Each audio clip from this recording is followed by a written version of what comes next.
Indonesia memulai konsep pembangunan berkelanjutan pada tahun 1997 melalui penyusunan dokumen National Sustainable Development Strategy.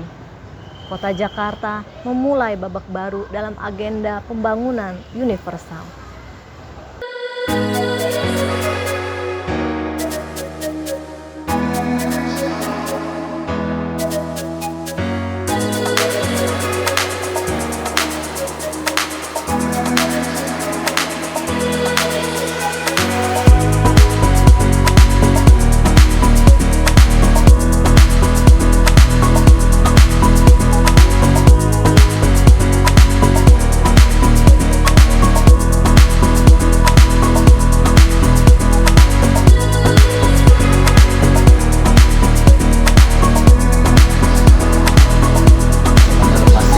Sudah ada labelnya.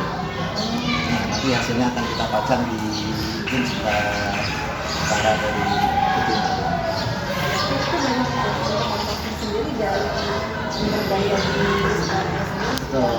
Dengan composting itu kan akhirnya sudah mengurangi sampah, sampah yang seharusnya diangkut keluar, tapi kita manfaatkan untuk lingkungan sendiri. Karena kan kita banyak tanaman pun nih. Tanaman produktifnya ada, tanaman untuk tanaman langka ada, pelindung ada, sehingga ini yang sudah kita tuntaskan, sudah kita selesaikan, kita manfaatkan untuk pemupukan sendiri. Jadi sebenarnya urban farming di sini sendiri pun sudah jalan. Sudah jalan. Nah, selain kebersihan Bu, penghijauan.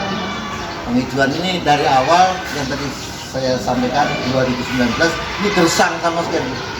Gersang karena dari 2 gedung kan dirobohkan diratakan sehingga nggak ada tanaman.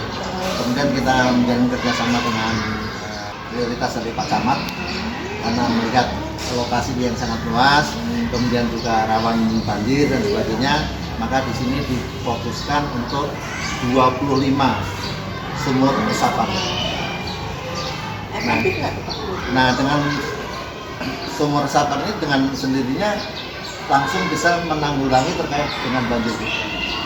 Nah, di sini dulu sebelum ada sumur resapan bagian depan itu kalau hujan itu genangan air itu sampai debul sebentul. Tinggi. Hanya nggak naik ke teras Bu. Beda dengan rambutan 3. Kalau rambutan 3 kan bisa sampai ke kelas dan sebagainya. Kita siapkan juga di drum, membuatkan drum composting.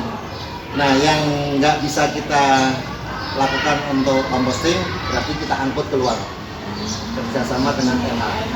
Ya, setiap minggunya diangkut keluar. Ya.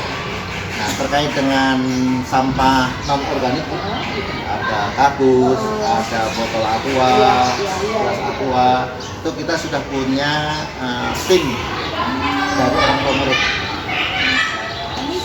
Ya, komite, sehingga hari Selasa, setiap hari Selasa, jadi anak, orang tua itu membawa, itu sudah ada tim penerima. Jadi satu digennya itu kalau nggak salah 25.000. Sekarang satu digen 135, tadinya 125, sekarang 130. Ini kalau nggak sampai masih ada di sini. Nanti kalau udah berapa digen, 100 digen kok.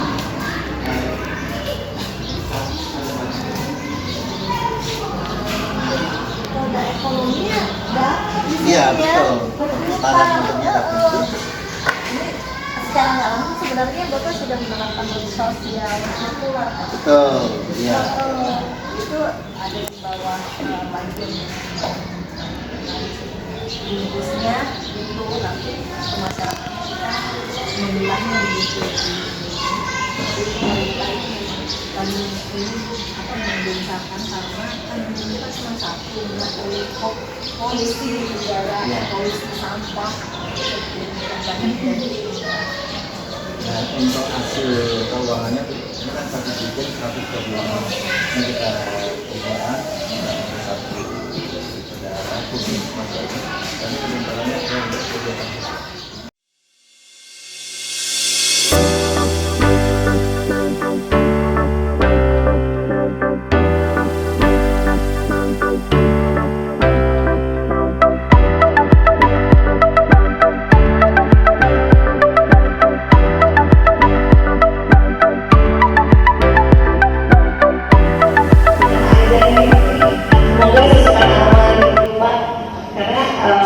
kebayang gitu ya apa namanya dampaknya kalau misalnya di Bogor nggak berhenti hujan itu pasti di sini genangannya. Jadi sebelum masuk ke latar belakang tadi dulu ya.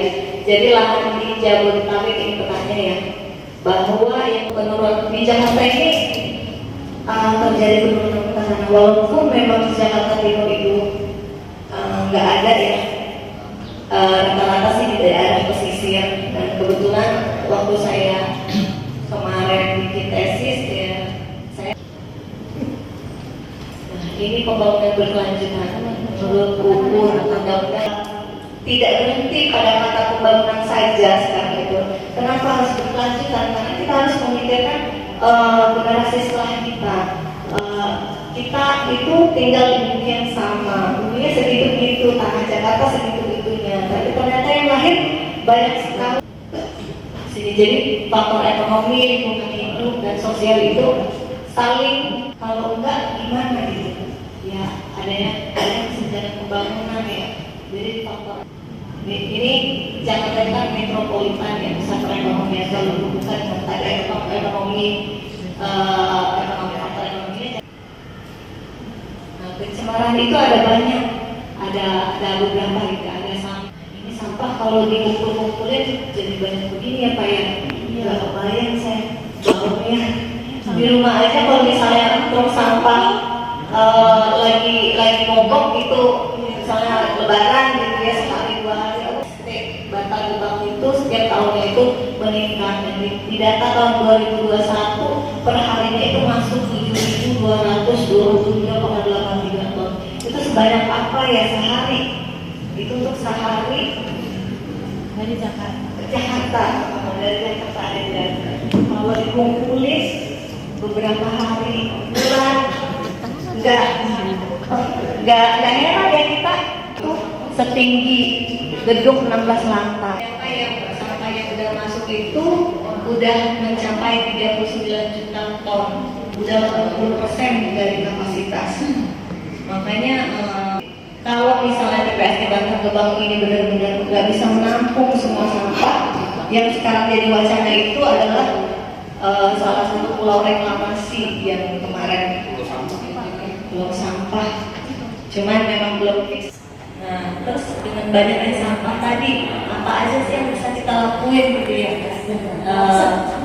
Di sini ada kewajiban pengelolaan sampah, ada pengurangan sampah, seperti upayanya bisa pembatasan kembali, terus pemanfaatan kembali dan pendaur ulangan.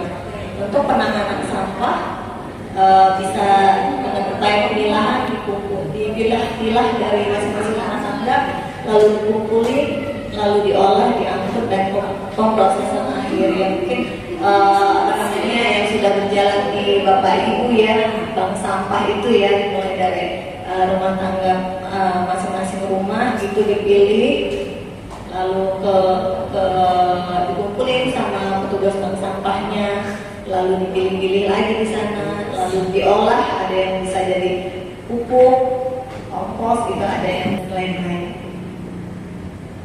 Nah, tadi kan ada 2 usaha yang pengurangan sampah itu ada pembatasan, pemanfaatan kembali dan daur ulang sampah. Ini bahasa ini itu 3R ya, reuse, sama recycle.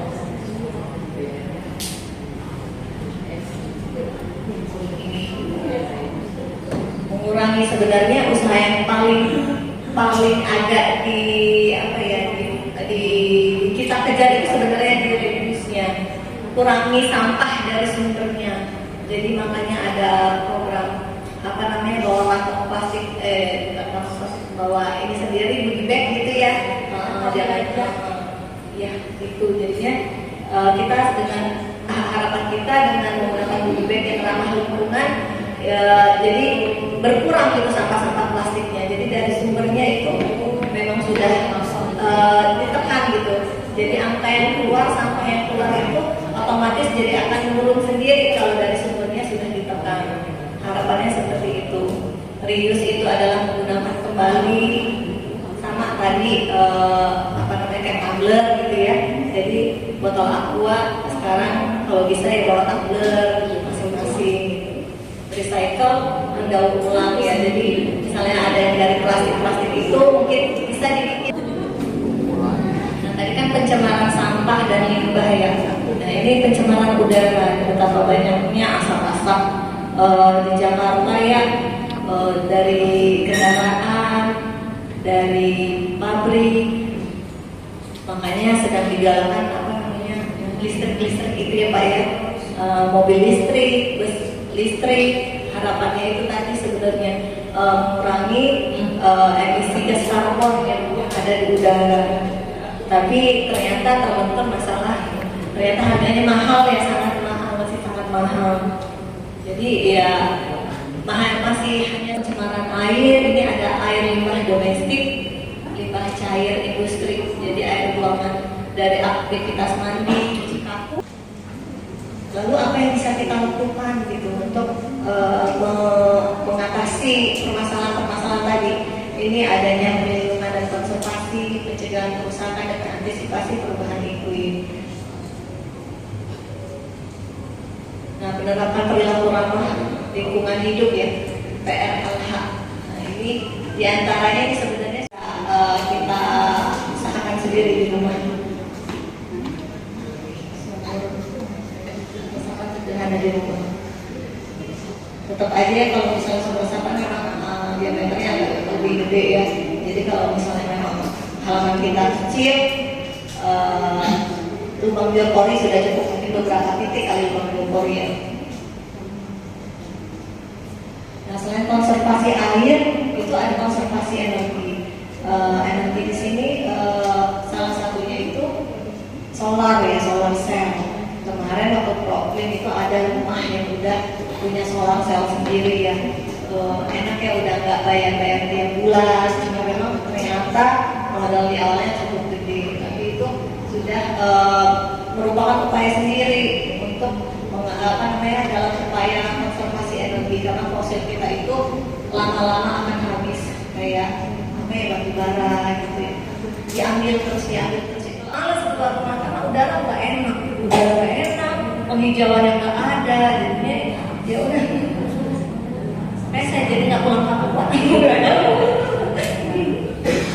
Iya begitu ya. Jadi konservasi energi itu sama pentingnya dengan konservasi air tadi ya. Iya. Nah, langkah lainnya yaitu inovasi terkait penerapan PRLH dan perilaku ramah dengan hidup. Ya bisa dengan produk-produk daur ulang seperti ini, plastik jadi tas gitu ya, plastik dari kopi kapal api jadi tas, kerajinan. Iya. Mungkin harapannya apa? Sebenarnya harapan dari pembangunan berkelanjutan itu adalah menggerakkan semua lapisan, entah dari pemerintah, entah dari swasta, entah dari masyarakat, dari bagian terkecil sampai yang tertinggi, kita perhatian gitu dengan lingkungan ini. Karena kalau enggak, nanti anak cucu kita mau tinggal di mana dengan sampah yang segunung itu, mau di mana mereka hidup? Lagi polusinya, rumah-rumah yang dekat sana kan, ini banget ya polusi keluar rumah, bau banget katanya.